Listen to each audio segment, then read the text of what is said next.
away should I be? Like, is this Yeah, appropriate? you do have to eat the mic on these. Oh, For everybody out there in oil and gas that's going to start your own podcast, get the good mics where you have to eat the mic, so that means that all the background noise isn't being heard. We are here at the AADE Symposium 2022 in Norman, Oklahoma, with all of our amazing drilling friends, including, introduce yourself. I'm Gianni Giannandrea with 87 Upstream. Is that how you pronounce it? That's it. I had no idea. I've been saying whatever, G. That works too. I'm G.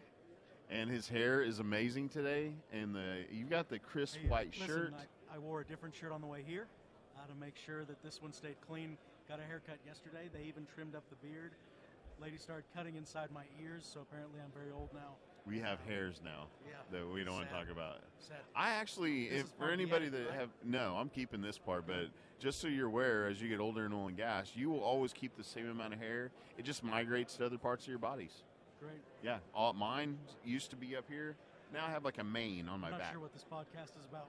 Oil and gas, obviously. Yeah. Well, all of our products for our hair also come from oil and gas. Great segue. You're welcome. Yeah. Gianni is a well-loved leader here in Oklahoma who has done a lot in your career. You've been a lot of places. Where are you from originally? So from California originally, from up by the Oregon border on the coast.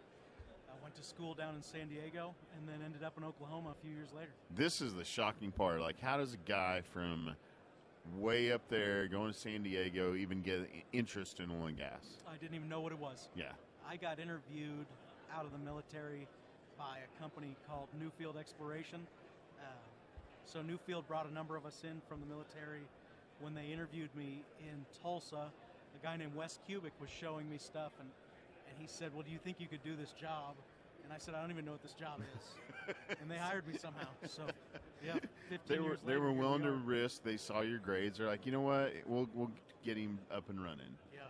You know, the great part about it was my old officer evaluation reports had redacted things on it. And so if you looked at it, you would be like, wow, this guy must be some kind of super stud. When in actuality, it was literally like a date. It said like June 2013 or whatever. It had zero super secret cool stuff. But because of the black boxes, everybody was intrigued. And next thing you know, they thought I was something I wasn't, and I'm still posing. You still have stories that should have black boxes around them, except for in offices with some whiskey. So yeah, there we go. Get to know this guy, and you got some good ones, including, I mean, they're not black boxes around him, but your dad is always a fascinating story. I mean, some people have been up there with you to go do the fishing trips and all that. So eventually in the flying, I mean, he can, they don't even have to be true stories. They just have to be really good stories out of this guy. Right? This podcast is not very informative or beneficial to anyone. It is, and you know it is. I'm taking that out too. So after Newfield, where'd you go from there? So after Newfield, I went to PetroHawk, who promptly sold to BHP. Spent time at BHP until they moved to Houston, and then went to Apache until Apache moved to Houston. And then I've been on private equity, small shops since then. Spent most of my time with Canyon Creek Energy. I also help out over at Sanguine and some other folks in town that have a need. And then I guess in 2019, 2018, somewhere in there, started putting out some consultants for folks, drilling and completion, well site supervision.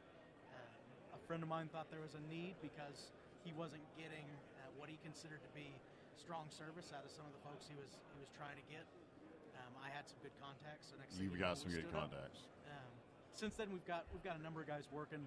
I think the only thing that makes me unique is that if I send somebody to your site, I know them, I like them, I think they check the box. And I think that's a little bit different in the industry. There's a lot of folks right now who aren't necessarily doing the screening that I think a drilling engineer or a completion engineer would want. I like and in particular your case, and there's some others out there, but also if you have one of your hands out, you also have a really good engineer in the background to help them out. Yeah, I try. I mean, I think the companies that'll let me, I read their reports every morning. It's a partnership. I try and help out, but ultimately, I just listened to Jeff O'Brien talk about high pressure drilling in the Haynesville. When I was in the Haynesville, we were lucky to get a 5,000 foot well, and he's knocking out 15. So my breadth of knowledge is certainly not as great as many. But I can find some things now and again that help.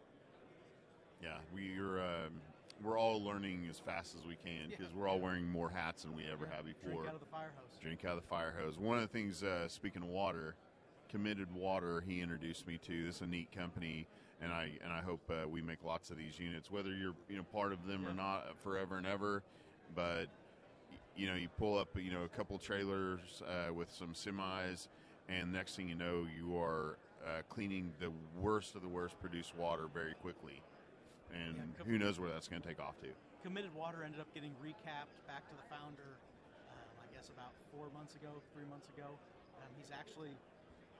He's actually in talks right now to get some new investors in, and hopefully that'll come to fruition. But either way, they've got a unit that's on a 9-month contract now. It's going to be turning out 15,000 barrels a day of clean water and putting it on the ground here in Oklahoma. So 15,000 barrels of clean water.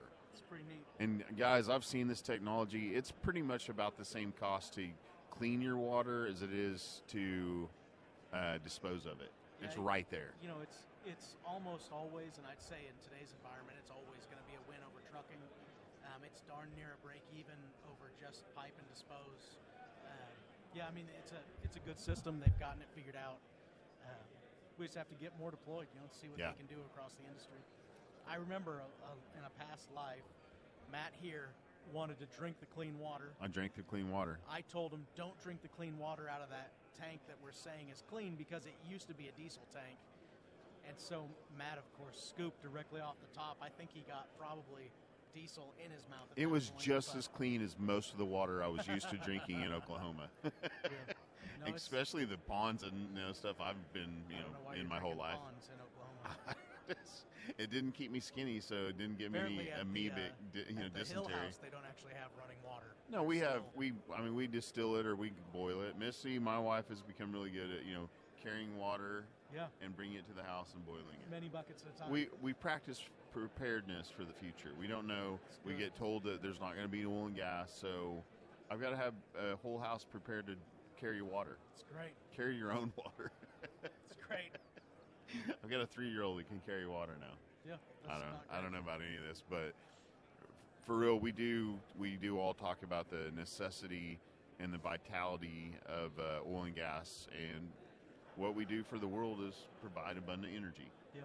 So my son, I told the story up there about how my 12-year-old called and said he didn't know what I do for a living, which was, I think, hyperbole. Earlier that week, I had taken him to school, and it was the first day of 7th grade, and the drop-off line was about 2 miles long, so he spent the entire ride listening to my morning drilling meeting. Cody's calling us, but I'll finish. You better finish. So he had to sit through this whole meeting, and he said, that's why when he called, and he said, I don't know what you do really, but I know it's boring. And I said, okay. Well, I tell you what, bud, get yourself a pen and paper, and I'll tell you exactly what I do. And I said, you have to write it word for word. And I said, I secure our nation's freedom and independence through the harvesting of freedom fluids. Freedom fluids.